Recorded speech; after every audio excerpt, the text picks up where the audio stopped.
တနေ့မှာလူတယောက်ကကမ်းခြေတဲထဲကနေလူလက်တစ်ဖက်ထွက်နေတဲ့အရာကိုတွေ့ပြီးအရန်အံ့ဩသွားခဲ့တယ်နီးနီးကပ်ကပ်သွားစစ်ကြည့်လိုက်တော့ Frank ကထိတ်လန့်သွားတယ်တဲထဲမှာထားခံထားရတဲ့လူလောင်းကသူ့စစ်ဆက်ထားတဲ့မိန်းကလေးပဲဖြစ်နေခဲ့တာဘာလို့လဲဆိုတော့လက်ချောင်းပေါ်ကစိန်လက်စွပ်ဟာသူ့စစ်ဆက်တုံးကကိုယ်တိုင်ဝယ်ပေးခဲ့တဲ့လက်စွပ်အတိအကျပဲဖြစ်နေခဲ့လို့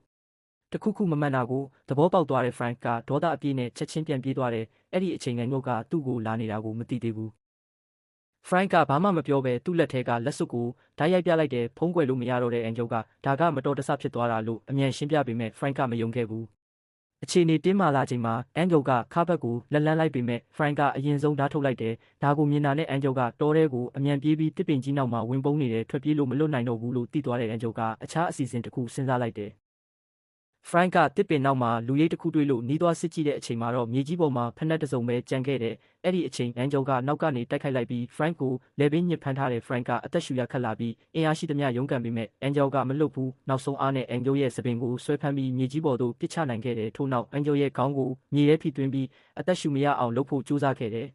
။ကံကောင်းစွာနဲ့အရေးကြီးဆုံးချိန်မှာ Angel ကဓာတ်ကိုကောက်ယူလိုက်နိုင်တဲ့မျက်လုံးထဲကမြေမုံတွေကိုတုပ်ပြီးကြည့်တော့ Frank ကထွက်ပြေးသွားပြီဖြစ်နေခဲ့တယ်။ဒဏ်ရာရထားတဲ့ Frank ကအယူလိုပြေးထွက်သွားပေမဲ့သူမသိခဲ့တာကသူပြေးနေတဲ့လမ်းဟာအန်ကပြောခဲ့တဲ့အစိမ့်ငွေ့ရှိတဲ့နေရာဘက်ကိုသွားနေတာပဲဒါကိုမြင်တဲ့ Angel ကမလိုက်တော့ပဲနောက်ပြန်လှည့်သွားတယ်ဒါပေမဲ့တောကိုဖျက်ပြီးနောက် Frank ကဘာမှမဖြစ်ပဲလုံခြုံနေသေးပဲ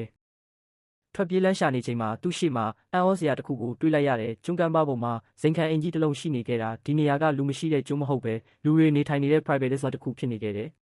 အကူညီတောင်းဖို့ Frank ကအိမ်ဘက်ကိုပြေးသွားပေမဲ့တုံ့ပြန်သူမရှိဘူး။ဒါကြောင့်အိမ်ထဲတိုက်ရိုက်ဝင်သွားပြီးမိဖွင့်ကလိုက်ရှာတဲ့ရေခဲတစ်တာထဲမှာခင်မီတောက်စရာတွေအပြည့်ရှိနေပြီး Frank ကရေယူတောက်ကအားပြန်ဖြည့်ခဲ့တယ်။အဲ့ဒီအချိန် speaker ထဲကနေ Angel ရဲ့အတန်ထွက်လာတယ်။အဲ့ဒီအခါ Frank က Angel ပြောခဲ့တဲ့အစိမ့်ငွေ့ဆိုတာလုံးဝလိမ်ညာထားတာဖြစ်ကြောင်းသိလိုက်ရတယ်တကယ်တော့သူတို့ကိုကယ်ဆယ်နိုင်တာကြပြီဖြစ်ပေမဲ့ Angel ကမကယ်ချင်ခဲ့တာဒီအမှန်တရားတွေကြားပြီး Frank ကခန္ဓာကိုယ်တစ်ခုလုံးအေးခဲသွားတယ်လို့ခံစားလိုက်ရတယ်။မှောင်မိုက်ထဲမှာ Angel ကိုလိုက်ရှာနေချိန်မှာတော့ Angel ကသူ့ရှေ့ကိုကိုယ်တိုင်ထွက်လာခဲ့တယ်။ဒီတစ်ခါတော့ Billet ထဲက shotgun တစ်လက်ကိုရယူထားပြီးသားဖြစ်နေခဲ့တယ်။ Frank ကချက်ချင်းဒူးထောက်ပြီးအသက်ချမ်းသာခွင့်တောင်းခဲ့တယ်။ငါမင်းနဲ့ဆက်နေမယ်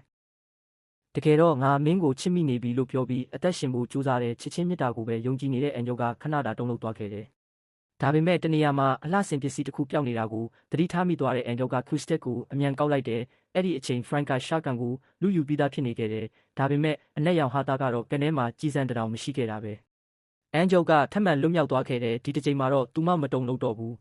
။သူမရဲ့အာဏာကိုစက်ထိန်ထားနိုင်မဲ့အစီအစဉ်တစ်ကိုတွေးပြီးသားဖြစ်နေခဲ့တယ်။အပြီးမှာ Angel ကဖြစ်ရအားလုံးကိုတန်ရှင်းဖြတ်စီပြီးသူမကျွန်းပေါ်ကအသက်ရှင်ကျန်ရစ်သူလို့ဟန်ဆောင်ခဲ့တယ်ထို့နောက်သူမရဲ့တဲကန်နာရကျွန်းအံ့ဖွယ်အတွေ့အကြုံကိုလူသိရှင်ကြားပြောဆိုပြီးနာမည်ကြီးသွားခဲ့တဲ့စောက်တောင်ထုတ်နိုင်ပြီးအောင်မြင်ကြော်ကြားသူတစ်ယောက်ဖြစ်လာခဲ့တယ်။ဒါပေမဲ့ Angel ကအာဏာနဲ့ကြော်ကြားမှုကိုရခဲ့ပေမဲ့သူမဟာလူမဟုတ်တော့ပဲအာဏာအတွက်အရာရာလုပ်နိုင်တဲ့မိစ္ဆာတစ်ကောင်ဖြစ်သွားခဲ့တယ်